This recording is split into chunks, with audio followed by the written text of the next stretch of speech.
La diferencia es que tanto cuando se produjo ese rescate del Popular, aproximadamente una semana, el Fondo de Reestructuración Ordenada Bancaria, el FROP, estuvo una semana prácticamente, aunque nos dijeron que fueron 2 días, pero estuvo una semana buscando comprador. Sabíamos que había determinadas ofertas, al final se lo quedó el Santander. En el caso de Credit Suisse, como bien dices, pues UBS se había ofrecido, entre comillas, aunque sus acciones también estaban cayendo a plomo. Pero en el caso de Estados Unidos, la gran diferencia es que no se sabe, ¿no? Fíjate, hace 24 horas, reunión del Ecofin, sale Nadia Calviño y dice que la quiebra de Silicon Valley Bank es un acontecimiento único, idiosincrático, dijo ella también, ¿no? En un argumentario que le debieron pasar, ¿no? Porque además es una mala traducción de una palabra en inglés, y nos decía que los bancos europeos iban sobrados de liquidez. Evidentemente esto no es así.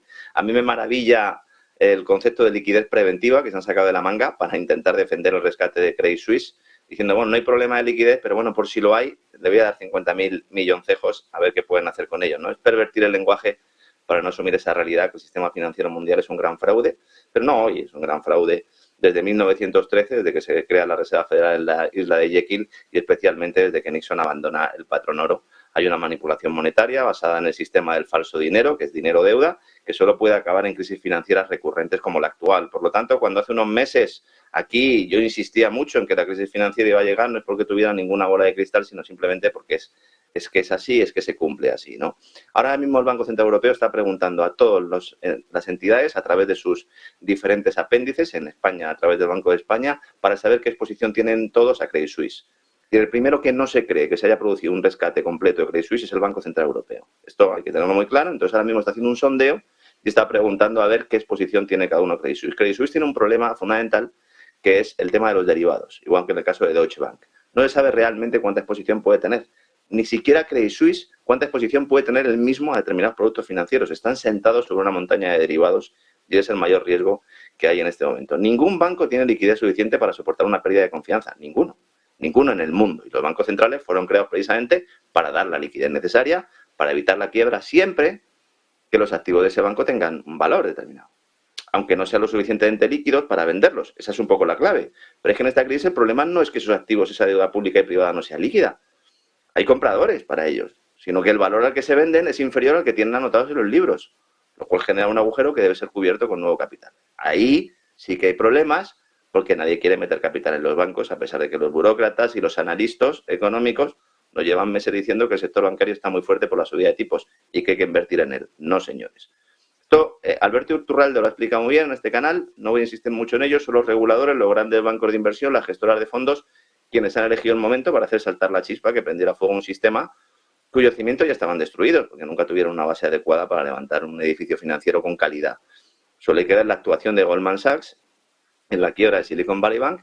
Primero, comprando la cartera de deuda a unos precios negociados. Esta mañana ya decía la agencia Reuters que es Silicon Valley Bank quien llama a la puerta de Goldman Sachs. Le dicen, no hay problema, señores, nosotros os compramos la deuda a unos precios negociados, que le generaron un agujero de 1.800 millones de dólares a Silicon Valley Bank. No sabemos si fueron estos precios de mercado, no lo sabemos. Tampoco sabemos si aprovecharon la desesperación del vendedor para rebajar el importe, pero se comprometieron, y esto sí lo sabemos. Goldman Sachs se compromete con Silicon Valley Bank, le dice, no te preocupes, yo te compro esta cartera de deuda y como se genera un agujero importante, 1.800 millones, yo te voy a preparar una ampliación de capital, voy a llamar a mis amigos y entre todos te vamos a sacar las castañas del fuego. La segunda parte no se produjo. ¿Cuál es el papel de Goldman Sachs aquí? Eso es lo que hay que aclarar. Lo más inquietante también es la actuación de la Casa Blanca y del Fondo de Garantía, y ya recogiendo un poco lo que me preguntaba José Antonio, porque según han denunciado políticos republicanos, resulta que había varios candidatos que querían comprar Silicon Valley Bank antes de que quebrara, con las condiciones que fueran, pero en todo caso mejores a realizar un rescate como el que anunció posteriormente el Tesoro y la Reserva Federal. Y esto habría evitado precisamente esta intervención, garantizando los depósitos. Según Kevin Hassett, que es el que fue presidente del Consejo de Asesores Económicos de la Casa Blanca con Donald Trump, desde el despacho Oval se rechazó este rescate privado porque los compradores, que no sabemos quiénes son, insisto, estaban en una de las listas negras de la administración Biden. Hay listas blancas y negras en la administración Biden. Esto es un escándalo mayúsculo que está pasando bastante desapercibido con toda la marabunta y con todo el terremoto que estamos viviendo, porque rechazar estas opciones de rescate privado nos hace pensar que había cierto interés en provocar justo ahora el derrumbe.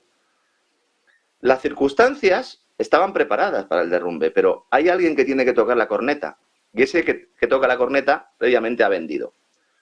No le ha faltado tiempo a otro de los grandes gigantes financieros, a BlackRock, para decir que se trata de la primera ficha de dominó en caer. Estos eran los que nos decían que la bolsa iba a subir, que iba a caer un 30% en el primer trimestre, ¿verdad? Y luego nos decían que no, que era el momento de buy the dip, que era el momento de aprovechar para entrar en bolsa. Esto nos lo decían hace 2 semanas. Parece que algunos sabían lo que iba a ocurrir. No porque vieran la tendencia, sino porque tenían información. Otro ejemplo. Los 2 mayores bancos de Israel crearon un grupo de emergencia días antes de la quiebra de Silicon Valley Bank para ayudar a las empresas tecnológicas de su país que tenían depósitos en el banco norteamericano, porque Israel tiene muchas empresas tecnológicas, y consiguieron sacar $1.000 millones justo antes de que se produjera esa intervención.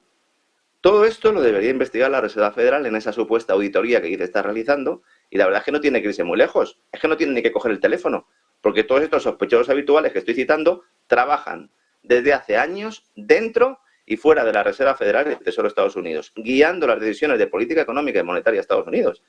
Esta mañana JP Morgan, lo acabas de mencionar antes, calculando que la intervención de rescate aprobado por la Reserva Federal y el Tesoro, no solo de Silicon Valley Bank, sino de todo el sector financiero, ascenderá a $2 trillones en liquidez. 2 billones de dólares. Y aquí la gran cuestión es que si se detiene la subida de tipo de interés y se lanza un manguerazo de liquidez, la inflación se disparará.